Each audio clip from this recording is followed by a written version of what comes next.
and there were 20 candidates. But we had longer presentations than that. There's 1 minute warning.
Well, good evening, everybody. I'm Jann Scott. Welcome to the program tonight. We're talking election 2000, day 30, America held hostage by George Bush or Al Gore.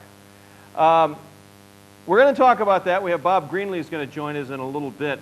He will be here, and then Theo Gorsch, the communist who has been chaining himself to Borders Books, will be here.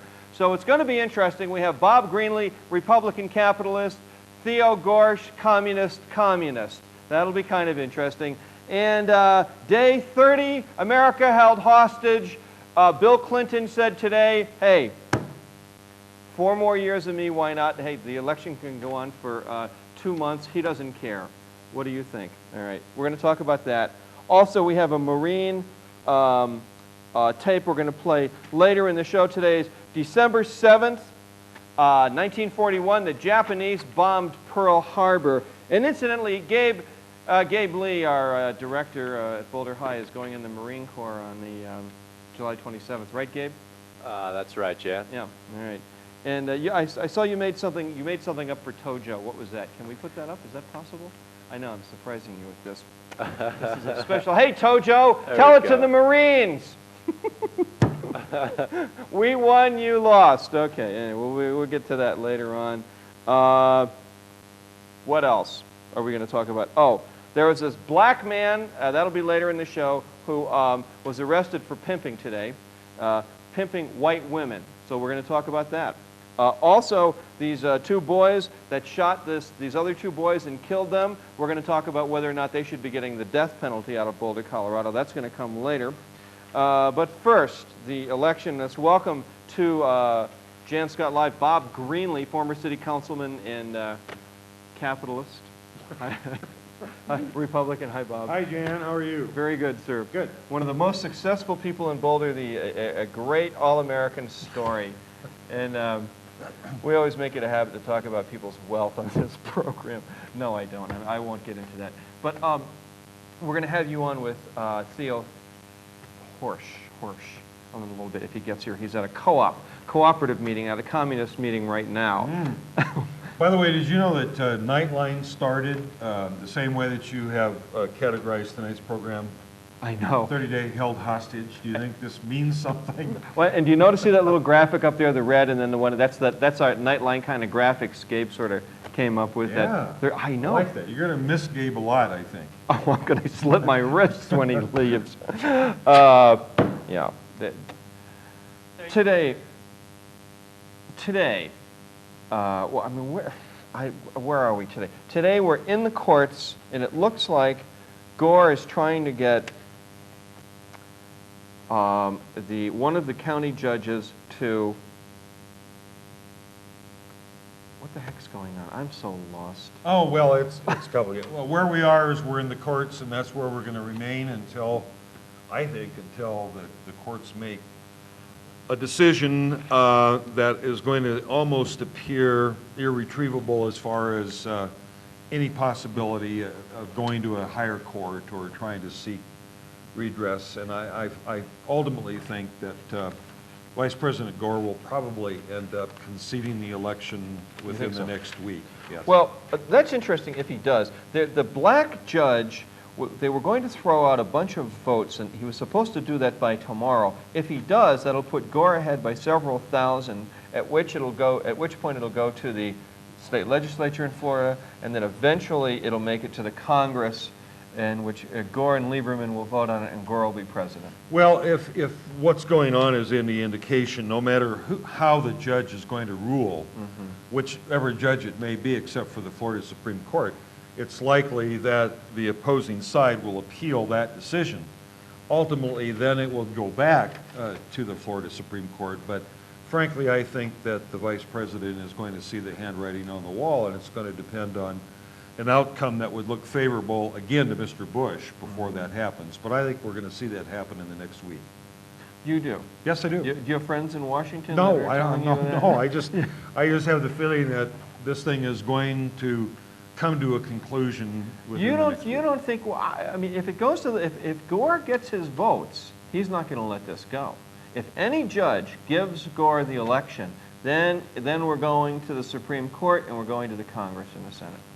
Of course, that you could be entirely right. He will I mean, concede nothing at that point. If he doesn't get the votes, then obviously he's going to have to concede. Well, I think what's happening, and you're beginning to see it in some of the polling, we're still into the polling thing right now, but I think that the polls are tending to indicate that there is disquiet across America, and even those who supported the Vice President at the election are indicating that it's probably time to think about throwing in the towel.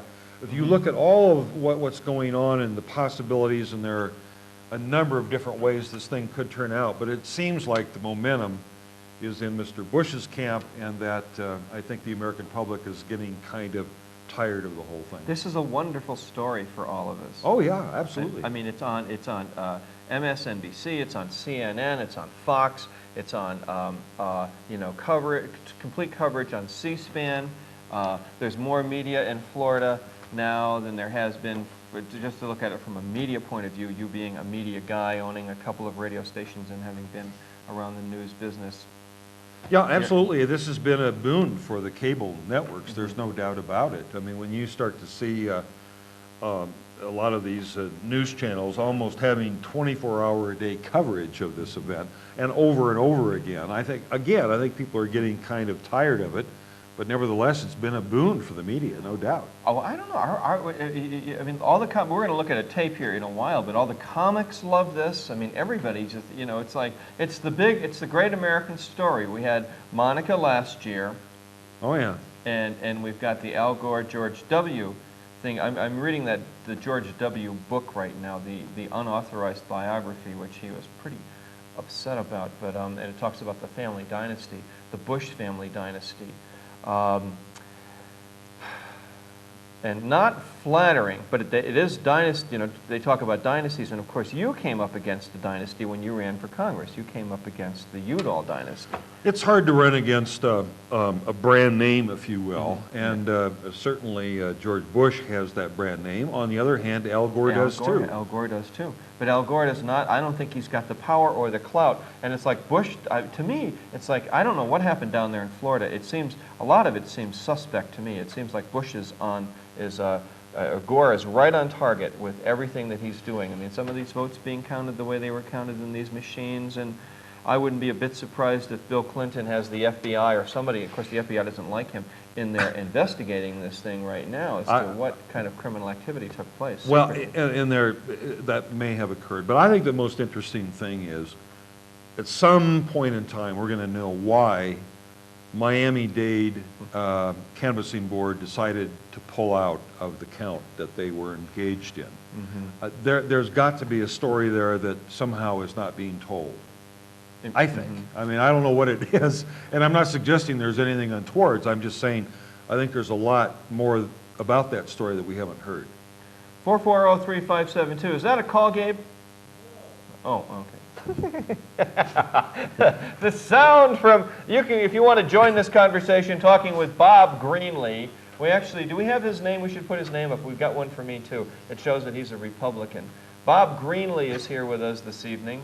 It's a Republican. There it is. See that? Look at that. It says R, just Oh, like I they got do on that. C-SPAN. You see, a Yeah. capitalist. And then, of course, me, Jann Scott. I am a Democrat and a star. I was a Is that Republican. what yours says too? Right Is there, it- look at it. Oh, yeah. I was Star. a Democrat and then a Republican, and Pat Schroeder talked me out of being a Republican to becoming a Democrat. And when Bill Clinton was running. What can I say? And Bill Clinton put us in a pickle. Yeah, there was a pickle there. Well, I see this black judge, you can see it in his eyes. He's going to give Gore the election tomorrow.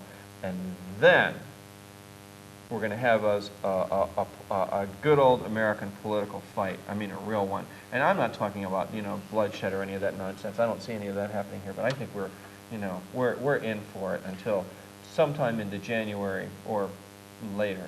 Well, I don't, you know, certainly, Jan, the way things have been going, this novel, no matter how you want to write it, no one knows for sure. You certainly could be right, and we're going to continue to see more litigation.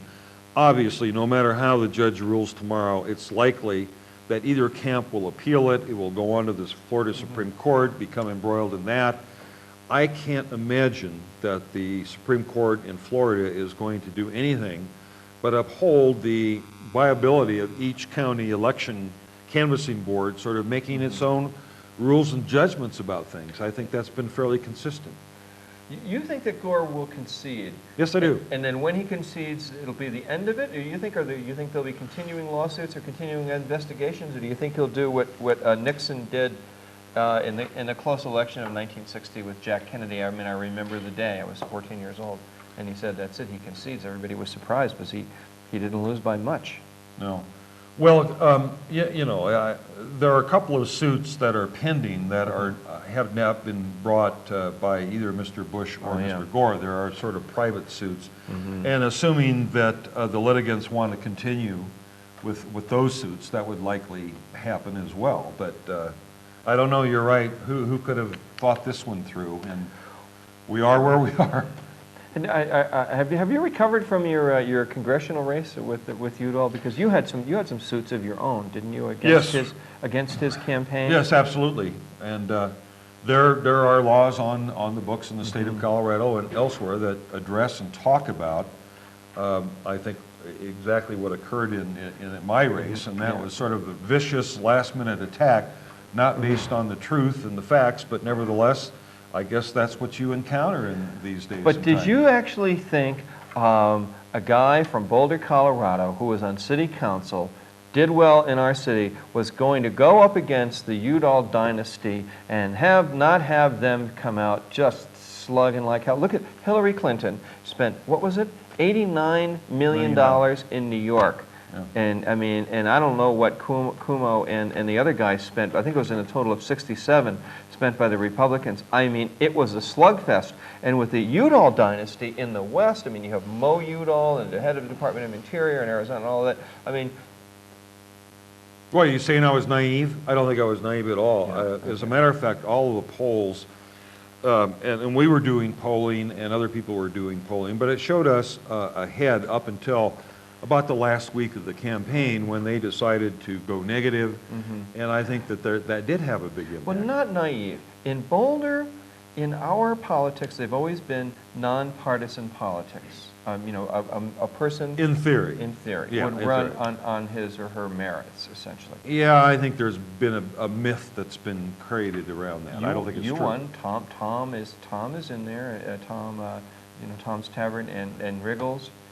A few other people. Yeah. I mean, their political party never came up. Yours came up when you ran for Congress, right. And that's when the dirty fighting started. Okay, on the Udall side. Exactly, but you're right. I suppose I should have thought more about that. I really thought that the campaign was going to be a clean campaign. They weren't going to let you go from talk about issues from Boulder politics to Washington politics, not a family that's entrenched in Washington.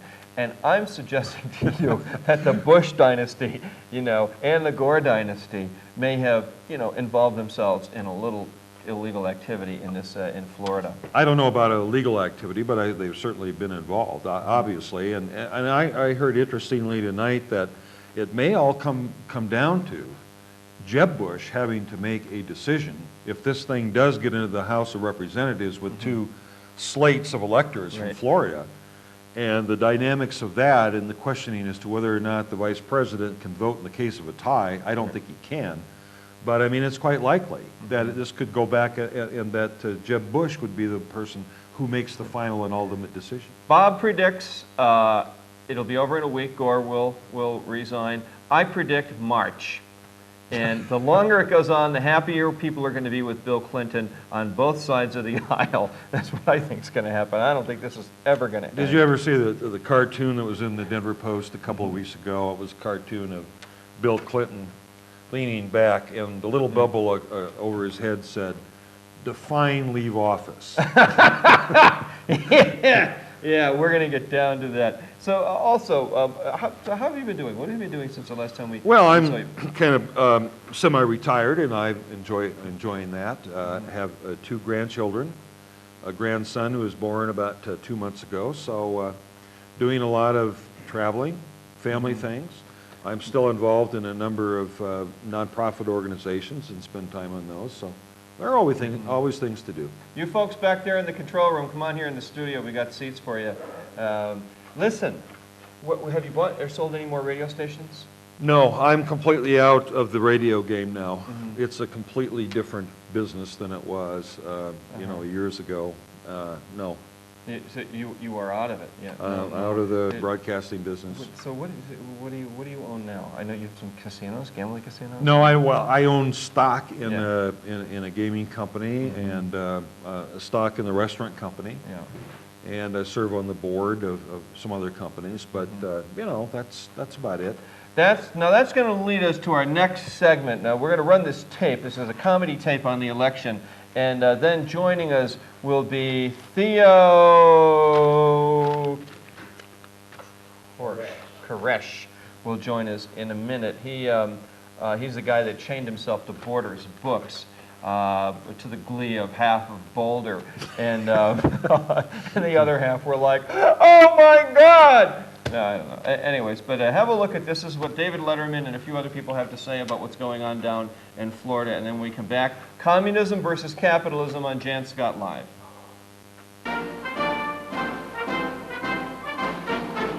Now, you probably noticed the flags behind me, and a couple of weeks ago, I sensed that this nation was in trouble. I sensed that we were lost. I sensed that we were adrift. I sensed that there was panic looming on the horizon of this great republic. And I said to myself, Dave, what can you do to calm this, to stem this tide of terror, to reassure people, to give them confidence, to boost their spirits, to put a smile on their collective face? And I said, you know what I can do? Damn it, I can appear presidential. Yes. That's what I've done.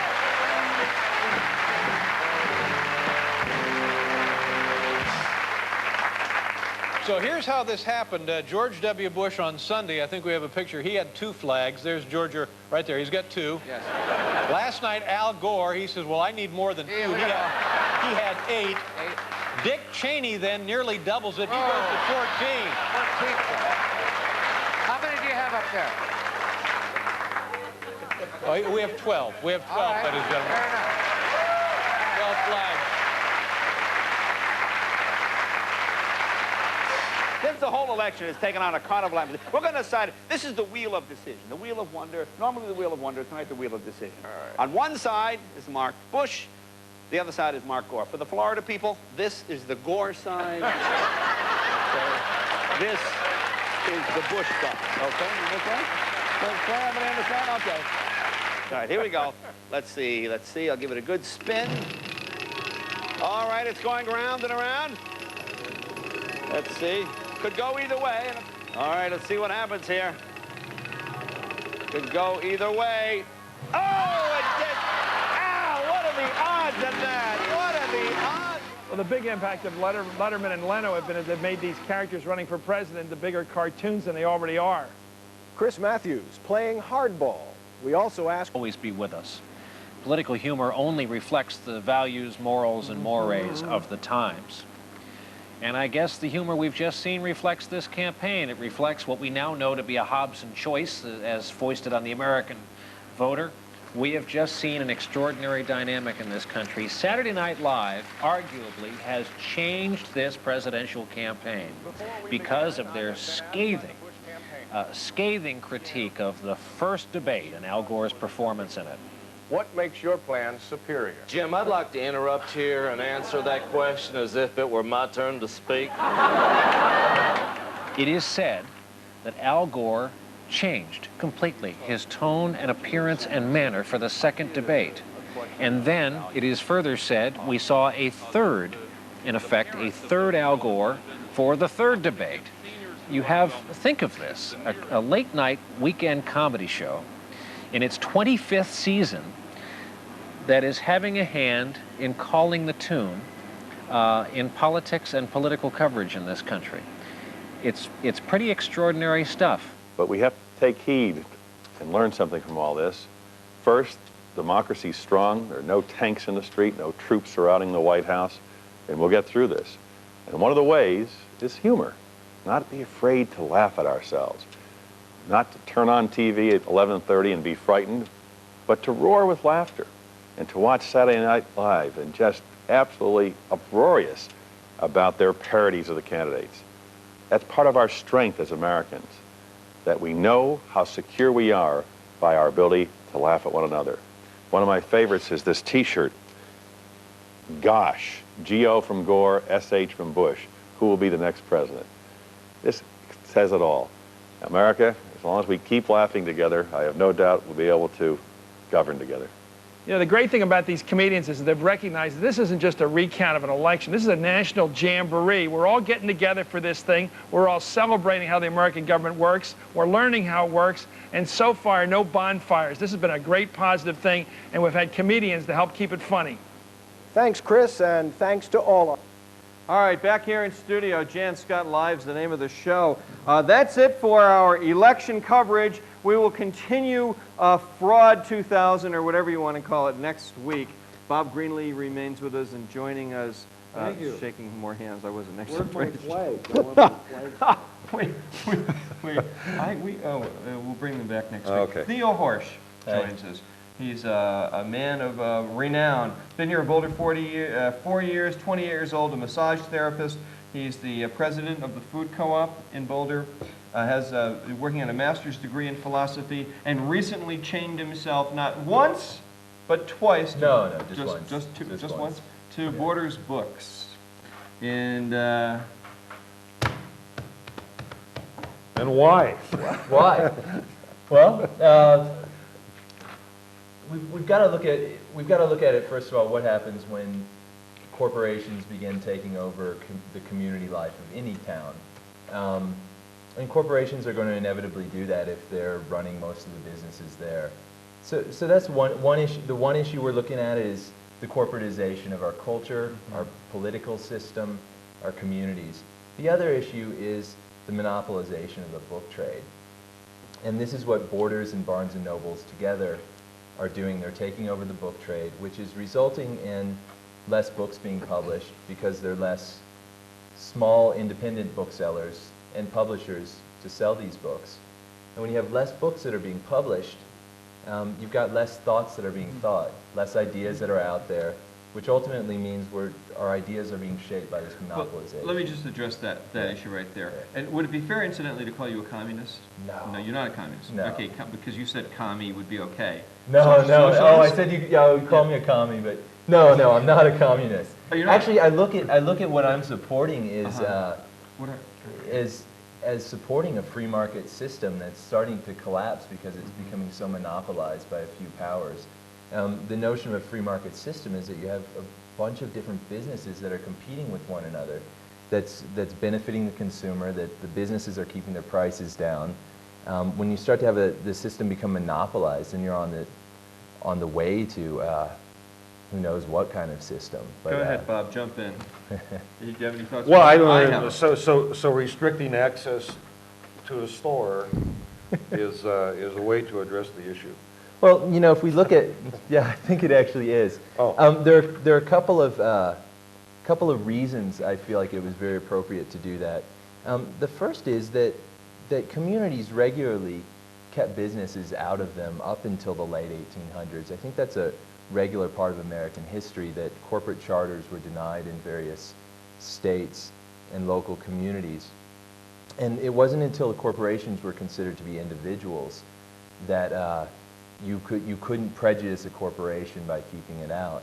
So my statement is we should be able to do this. We should have done it with the Community Vitality Act. And if the City Council won't put those laws into effect, then it's up to concerned community members to take more direct forms of action.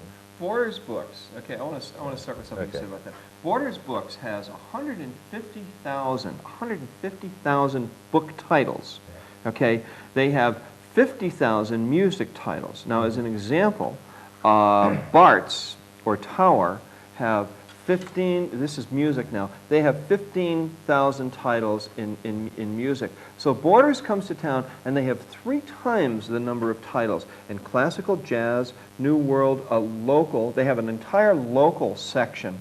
In books, they have 150,000. Their nearest local competitor is Boulder Bookstore, and they don't even have 45,000. So how can you say that they are limiting your choice to read? I mean, in fact, I had the lady from Borders Books on last night, and she says, if you want a book, you call us and tell us, and we'll make damn sure we stock it. And the same thing with music. You know, it's patently untrue. So, of course, you lost me on this. Certainly special order books. Well, no, you have to put your mic back on. The mic. Not special order. Okay. They have listen. They have the largest computer section. The largest. The computer section is gigantic. Their business section is gigantic. They are the only bookstore in town that have a section on media. Have you been in there? Oh, Border Books? Yeah. As a matter of fact, I had not been to Borders until I read about the stunt. And I guess I saw it being built, but I didn't know it was open. So I did go in there, and I was very impressed with the selection and the 2 floors of material. I think it was great. I welcome Borders. I welcome everybody to this community. So let's caricature Boulder here. I would say that holistic health, massage therapy, that's one caricature of Boulder, that we have all these hippies out there that are a bunch of massage therapists, whatever. Well, it represents about 10% of the community. Okay, well, there's just an article came out today in Boulder Weekly that Buddhism is about Buddhism, Boulder's most popular religion. Okay, let's take these things. It's simply not true, because Boulder Weekly has, they are an alternative leftist newspaper. Okay. They would say that, but I have incidentally done studies on religious. Can I finish the point? Go ahead. And then we'll let you debate it all you want. Well, no, but we got to take them. You got to take them one by one, because you're throwing them out fast. Okay, let him finish. All right, I won't. If we caricature Boulder, what are the unique things about Boulder? You have this holistic health thing, the Buddhist thing, the anti-corporate thing. Where else could you get a guy to lock himself to the doors of a bookstore and have 70 people cheer him on? Chain Man does it every single week from Boulder Weekly. Chain Man, right? So Chain Man was coming down here tonight. Okay. So how many titles on corporatization, on globalization does Borders have? Almost nothing. We've looked it up. Really? They don't. Yeah, they carry a few things in a few different sections. Most of it's from a right perspective. Why? Have they censored it themselves because it's anti-Borders? That's possible. I don't think so. I think it's because they have a specific line of things they sell everywhere. Do they have a Buddhism section?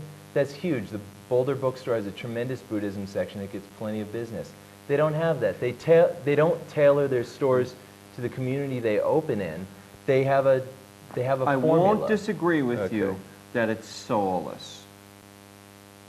All right, I will not disagree with you that it is a big box that has some managers that are hired to come here to do what they're told corporately. Okay, and that it smells like fresh paint. It even smells funny, some people say, and that it's big.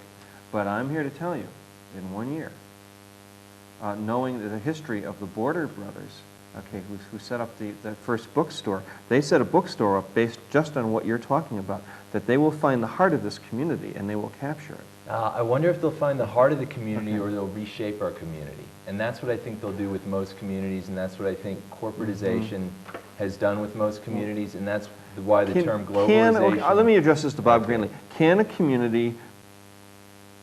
can a corporation find the heart and maintain the heart of a community and not destroy it in the monolithic sense that Theo's talking about? I don't think it's quite as simple as yes or no. I think there are instances, certainly, that I think one could look at what Walmart has done, for example, across the country, and certainly make an argument that it has changed the face of retailing in this country, and maybe not in a positive way. Yeah. On the other hand, I am not going to chain myself to a Walmart or anything, but because I won't believe chain yourself to anything. or anything. But I believe in free competition and open markets. But do corporations, in a way, change the dynamics within a community? Absolutely. I think that is certainly true. Now, you're characterizing it as negative, and I would say I don't think it's negative. I think it is, in a way, positive. This may even provide an incentive for more people in this community to seek out left-hand books, for example, which is an alternate kind of bookstore for the community. And there are other books that the Buddhist community, I can't remember the name of the shop, it's across the street. But I think that the more free interchange of ideas and more access there are to materials is fine. Yeah, I'm amazed that Border Books opened on after Barnes and Noble's opened, a big box bookstore next to Whole Foods, and the two of them, the Whole Foods, I like their food and I like their prices. I don't like the way they do business, and it's been known on this TV show that I've called them the worst, most corrupt corporation in Boulder, and I've told people not to shop there, but I was shopping there yesterday because they have good prices. On the other hand, I am amazed at Boulder Bookstore and Bart's and Video Station. They're whining and complaining, but did they serve the needs of the community to prohibit, to stop Borders from coming here? No, they didn't. That's why Borders opened. So they did it to themselves. The Boulder Independent Business Alliance put across the Community Vitality Act that we vigorously debated. Oh yeah, that when Borders was coming, when they knew, when Boulder Bookstore knew that Borders was coming in, he didn't complain when the Gap opened and when Banana Republic opened, 2 stores. No, he didn't complain when Nature's Own Imagination went out of business. But when his business was threatened and Bart's business was threatened by competition. But it came actually mainly from Jeff Milchin, the director of the Boulder Independent Business Alliance, and that's pretty undeniable if you know the community well, that he's doing most of the work there. No, it came from Boulder Bookstore. There was mutual work with a number of people. But even, let's say it's a bunch of local businesses band together and said, hey, we're forming a cooperative of local businesses. One out in the lead that's saying it's in my own interest. We're trying to preserve something good. That's what corporations do all the time. That's the nature of a corporation. Do we have a call there, Gabe? Okay. Hi, caller, you're on the air. You got a comment about this issue? Yeah, Jan. I'd just like to get a clarification on this term globalization. I think we throw it around without realizing what it actually means. And one of your colleagues there is talking about it in a very negative light. Which one? Leon. Theo, yeah. Theo, right. And I don't know if Mr. Greenlee is addressing it at all properly. But what it is, in most terms, is it's an intersection you'll of straighten them out, right? Technology, an intersection of education, free flow of information, government, industry, and finance. And we find that globalization today, by the power of financial institutions, has straightened out a lot of countries that were not accountable and they were corrupt. And it's been a very positive force, but it's always addressed as a very negative force. What is globalization? Yeah. Well, I'd like to address that issue first of all of, has globalization done good things for other countries? And the director of the World Bank itself, I forgot his name, came out and admitted that most of their projects lending to these countries, the third world countries, have been failures. It's a well-known fact. What I see globalization as very similar to what you're speaking of. No, wait. I have to stop you there. That is not a well-known fact.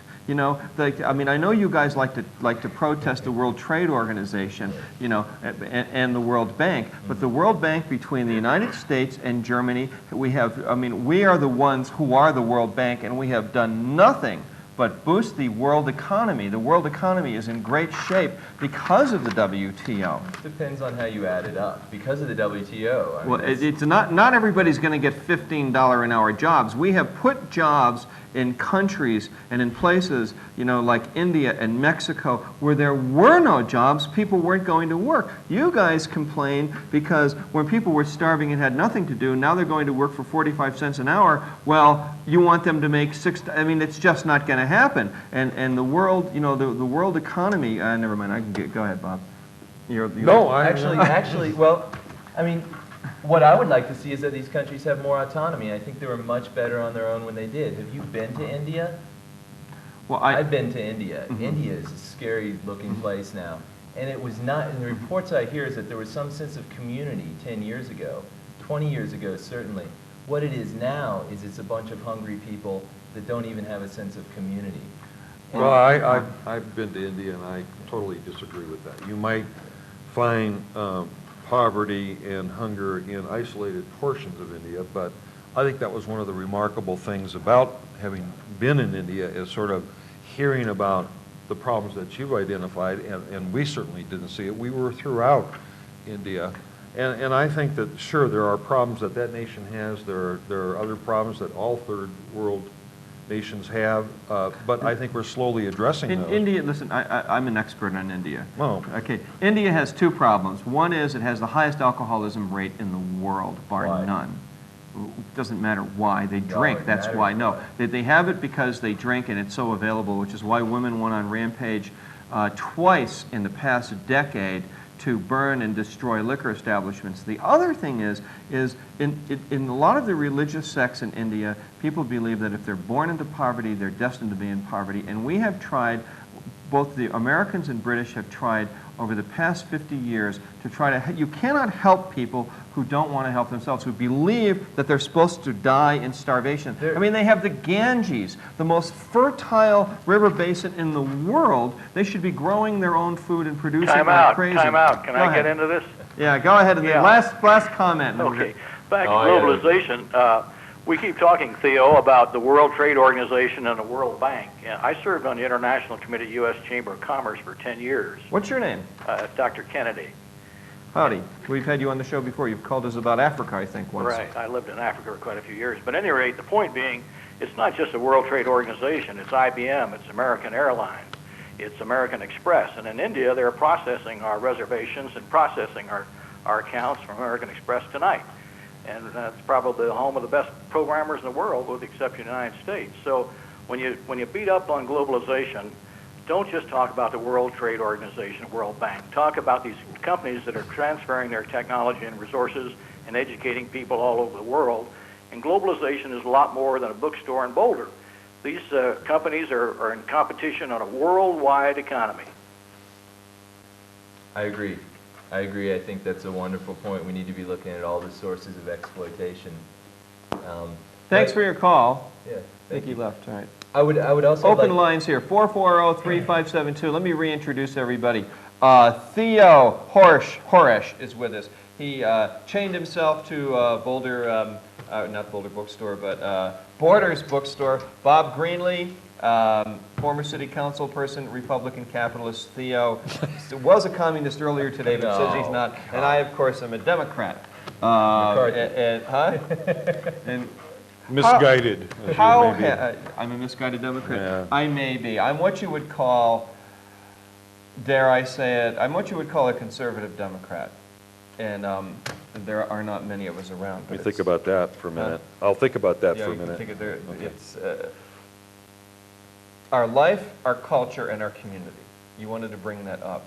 How will, and Bob, I'll let you address this, because I know you told me 2 years ago that when you sold your radio stations to these large corporations, you were concerned about what would happen to the spirit and life of KBCO, what would happen to the spirit and life of whatever the hell the other radio station was.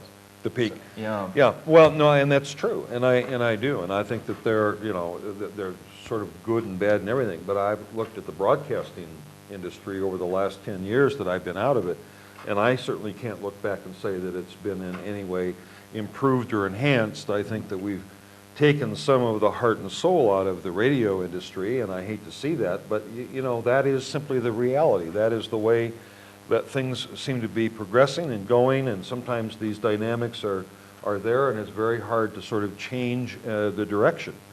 And there are people who feel very strongly about this and are willing to sort of react in some way. You know, that's fine with me. I don't think it necessarily accomplishes anything, but certainly I'm concerned about some of the things that you brought up. Yeah. Caller, you have a comment or question tonight? Yeah, I just want to say that you guys are all a bunch of pompous windbags. Yeah, thank you so much. And you are... Is that one of your fans? I am not a caller. That's all. Just a bunch of common sense. Oh, yeah, that's great. This guy's sitting home drinking. See you later. Is this the president of your fan club? Public access television. No, I don't know. He's not happy. You know, sir, I would like you to just light yourself on fire and then your trailer after that. Go ahead. You were about to say. We were talking about our you know, whatever, our life, our culture. I think what we really need to look at is, well, I would say, how long can a free market system last without some constraints put on it? And how long can democracy last without some constraints put on the free market system? And how long can any culture, and especially our culture, maintain itself, and particularly a community, without some kind of constraints? We have all sorts of rules and regulations. What kinds of constraints other than, I mean, what well, are you suggesting? I would say to more vigorously enforce antitrust regulation would be one, and there's already antitrust legislation being enacted against Borders and Barnes and Nobles. By the government or by individuals? It's by the American Booksellers Because Association. until the Justice Department gets involved with either Barnes and Nobles or Borders. Now, see, I would agree with you. Yeah. If they are doing things, you know, they are stopping the flow of information, and it is a monopoly, then okay, let's have at it. I mean, I don't know if that's always a good idea with Microsoft. We'll see. But I think it would be almost impossible to suggest in any way that there is a lack of free flow of information with all the new technologies and all the kinds of access that we have today, to simply limit it and say, well, because this bookstore doesn't carry all of these titles in this area, that somehow people are being restricted from having access to information that they may want to read. I think you know, in a way, it's very, very true. Like me doing this television show here, if you followed the problems that I've had over the past year in Boulder, Colorado, with a leftist board and staff that tried to shut me up, and then, but on top of all of it, you know, we're not streaming on the internet tonight, but we will be again, and we have been. You know, a little television show like this can reach the entire world. I mean, I'm reading Matt Drudge's book right now. I don't know if you've read it. He's kind of an interesting guy, but I mean, he talks about that. So You've had problems yourself with funding, though. You mentioned that to me earlier today, well, and that's a question. If you mean sure, well, no, I was always allowed to get funding, and then we had people that tried to stop me. The communist left, fascists tried to stop me, and it blew up in their face in a town like Boulder. Caller, you're on the air. Hi, caller, go ahead. This is Michael from the Trident Booksellers. Hi. Yeah, you interviewed me once, way back when. Hi, Michael, how are you? Good, I'm doing okay. Two questions that I think are, well, first of all, ridiculous. I think that this is a far more complicated question than it's being given credit towards. One is a simple reason, that those kids who didn't have anything to do, who are protesting Borders, are still in their, you know, Nike tennis shoes and in their Gap jeans, and one corporation is the same as another. Secondly, and I work for a small bookstore, profit, of course, is the bottom line, and there are two different kinds of aesthetic involved. Thirdly, we would have been hard-pressed to even find the amount of books available to us 100 years ago. But the main thing, because I know you've addressed sort of all these things, that really bothers me is that no one is talking about where does the funding go to really take care of this to our public library. Hey, Michael, can I ask you a quick question here? So, I don't quite get your drift here, because you're a small bookstore. Are you in favor of do you like the fact that Borders open down the street from you, or does it make you unhappy? Well, I don't think that it's a question of a personal attack. Well, no, but from a business point of view. I think that how's it going to affect if you? you service the community there is a need for a small bookstore, a used bookstore, which we are, making available things that are cheaper than what Borders is going to offer, and also a large bookstore where you can pretty much walk in like a supermarket, like Safeway or something, and buy whatever you want. But why is no one talking about the public library? Because that should be made available to everyone. That is the thing that really needs the funding that would balance out this kind of capitalist tone that is being presented in this argument. And that's all I wanted to say is we have a beautiful library, and I don't know when you've been in there last, Jann, but its shelves suck. The shelves suck? It doesn't have anything on store. And I'm just saying that if you want to take the capitalist versus communist approach, you have to bring in the issue of the public library so people have access to books and don't have to pay, whether it is a big Borders or a little mom and pop store. That's all. Thanks for your call. All right, one open line, and go ahead. I think the issue isn't about access to information. We have access to incredible information and ideas in this culture. It's the ready access that's right there where you walk in. And the other question is a level playing field. And an independent bookseller, whether they support my stance or not, I don't really care. Trident is not on a level playing field with Borders. Borders can keep prices down for 3 years and run several independent booksellers out of business in Boulder. And it's unlikely to be a used bookstore. It's more likely to be a new bookstore that will be run out of business. Well, the person that's going to take the hit will be Boulder Bookstore, maybe. Bob Greenlee. I don't know. I'm back to, free markets and individuals being able to make decisions about their buying patterns and habits with regard to the library. It has been a while since I've been there, and we've heard similar kinds of complaints for a long period of time. I was on the Library Commission at one time, and so what I heard tonight is very similar to what I heard 20 years ago.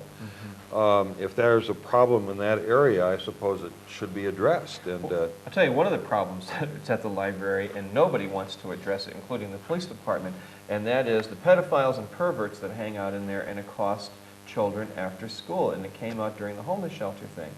And if you look at arrest reports, the amount of people that are arrested at Boulder Public Library for accosting teenagers is up.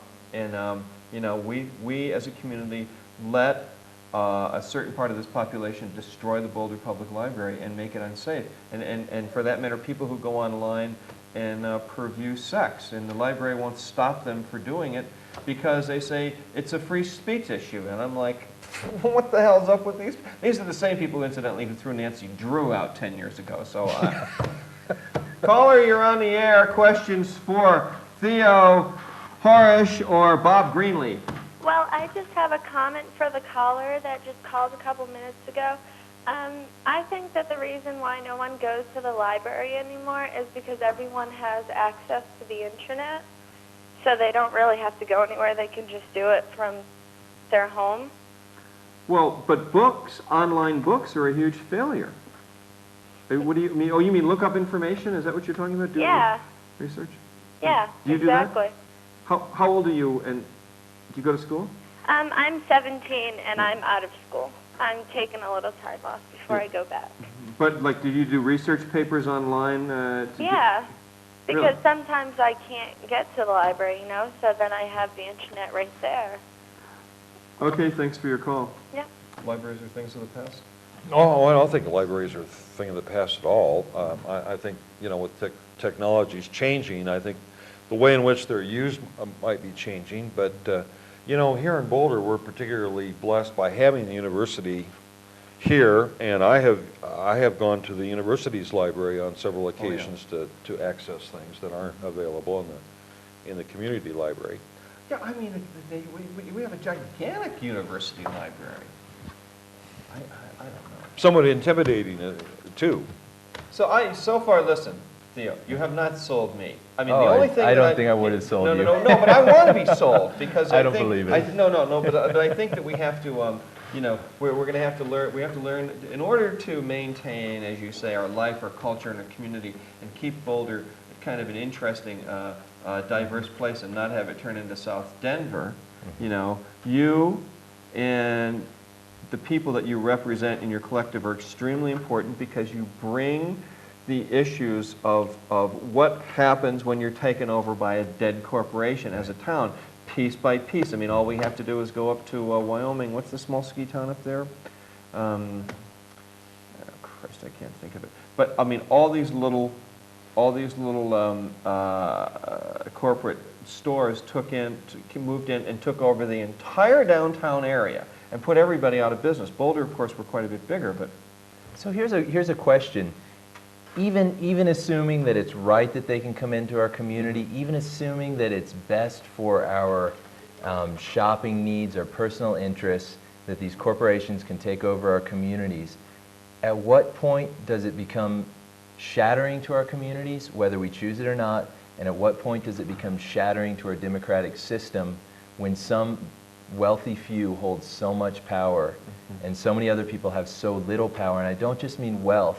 I mean the power to make decisions, the power to create something on your own. At what point does it begin to harm community, culture? In Boulder now, we kept out the big box stores, right, Bob? You were on city council when we great. did that. Yeah. Yes, we have kept out many big box stores in Boulder. Of course, they've gone elsewhere, and I think they've had an impact on the community. I'm not sure a positive one from a sales tax revenue standpoint, and that's what happens. It's a balloon squeezing matter. If we're going to pass laws to keep certain people out of our community, guess what? There are other communities around, and there are other opportunities that people can take advantage of, corporations included. I can't remember, it was Time Magazine named this area the #1 blighted area by overgrowth than any other area in the United States, and I'm talking about the Rock Creek area and all those big box stores. And we're becoming an enclave. But it happened. We became the new Los Angeles, just like that. You can't be happy about that. I wanted to thank you first of all, because I've heard that you helped keep Walmart out of our town, and I'm interested. Walmart was one of the stores that sort of came here. Actually, you should voted for it. It wasn't my wanting to keep them out of here. It was a matter that I saw the handwriting on the wall. Right. And that wasn't going to happen, but I would have welcomed them as I would have welcomed anything. I wouldn't, and I think he makes a good point. But this is a lesson for these independent business guys. They screwed up, and I'm going to tell you why. Borders Books called me after they got here. They watched my show. They paid attention, and they said, "We noticed that you don't have a relationship with a music store or a bookstore. We would like to be your bookstore and music store, and we would like you to cover, books and music." And then they made available to me all the new authors, all the musicians, and funded the damn show. I'm like, and I've been banging on the doors of these other places, and nobody wants to do it. Well, and treat yourself to Jann. How long do you think that would last for? What, for me and them? Yeah. I mean, until they throw me to the wolves? Yeah. Well, whatever. How many businesses? Listen. This show is funded. People watch this. We have 35,000 people a week. People watch it, and companies and corporations and individuals want to sponsor it because they want to keep this kind of dialogue alive. Or they want support in our community so that they'll get business. And when you become absolutely, it's true. It works. It's the American way. They'll throw you out. And if all of it, there'll be somebody else. There are times where all of us pursuing all of our selfish interests winds us up in a big mess. Now we're going to run the Marines next week. We'll take the caller. Caller, hi, you're on the air. It's the American way. Hi, Jann. This is Seth. I just wanted to say that the main point that worries me is not that Border Books is going to take control of all books within this town. What worries me is the face of downtown and the face of the city of Boulder and the transportation and the huge buildings and squeezing out of the unique and colorful down-home local. Well, Seth, listen, we rebuilt all the Pearl Street. Look at all the buildings that went up. Schunkweiler, people said that when he tore down Pasta J's in the tree. So yeah, and what do we have there but some high-end yuppie establishments like Baccaro and some clothing stores that go in and out of business. Well, look, Peaberry's opened across from Trident Books, and they went out of business because people went to Trident Books, which is the point that Bob Greenlee made. People are going to make their political and buying decisions with their feet and their wallets. Ugly brick buildings that are taking the face of nice, nice. I kind of like it. You like it, huh? I like it. I kind of mortar. like the way it's going. Yeah. You like Bring it on. Thanks for your call. Yeah, thank you. All right. 440-3572. I don't know. Any comment? Oh, on this one? What is the noise back there? Shut up. Yeah, I hear my name. Just be quiet. I think this is it's a real aesthetic issue, actually, the corporatization of our culture, because one of the ways that communities express themselves is through all these little amazing places where there's a sense of discovery when you go through a new town. It's actually a major tourist issue, too, if we want the same kind of tourist industry or tourist traffic coming through Boulder. There's something about the uniqueness of walking through a place and finding diversity, interest. And that's how we express ourselves, because most of the time we spend in our culture now is in these shopping spaces or in our private homes. But as a community, it's in malls, it's on roads. So if we want to have an aesthetic life or some expression of our community, we need to nurture these things. So what's the solution? I mean, what would be a solution for you? I would say one would be a Community Vitality Act. That's something to look at, keeping new chain stores from coming into Boulder in new locations. That's a possibility that could have very well had majority support in Boulder. The City Council hasn't even really looked at it seriously. I just seriously don't think that's ever going to happen, to tell you the truth. Yeah. If you're going to bring, Boulder's built a very tasteful store downtown. They did not build a gigantic, gigantic big box that you're talking about. That is just never going to happen. We live in a capitalist society. This is America.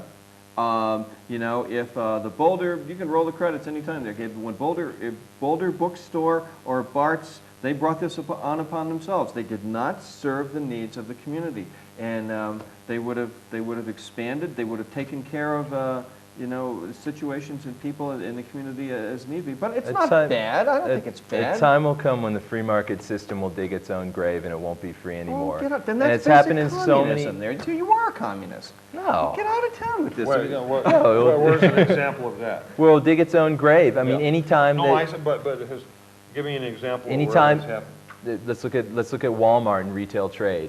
Is there competition anymore? Real competition where there's several businesses competing for a market. And I'll say the book trade, 80% is taken over. 80% of the books sold in America are sold by Borders and Barnes and Nobles. Is there a real place outside of these hippie towns like Boulder? Is there a real place for competition in ordinary suburban America? I think perhaps some of your chains have been misplaced, because a lot of the consolidation is really happening at the publishing end of things as well. And I think there's probably a better case to build if you wanted to look at the industry critically, saying that there's less of an opportunity for free expression and more information coming out, because the publishing industry has so completely changed as well. I agree. I think that is an important issue. One of the big issues with Borders and Barnes and Nobles is that they're trying to take over the publishing companies, and that's what becomes really scary. That's it for us. We are out of here. Thank you both for being here. I'm trying to get them to switch the camera to me. Thanks both of you for being here. We will be back next week, same time. This show repeats Saturday night at 8 o'clock. I'm Jann Scott. Good night.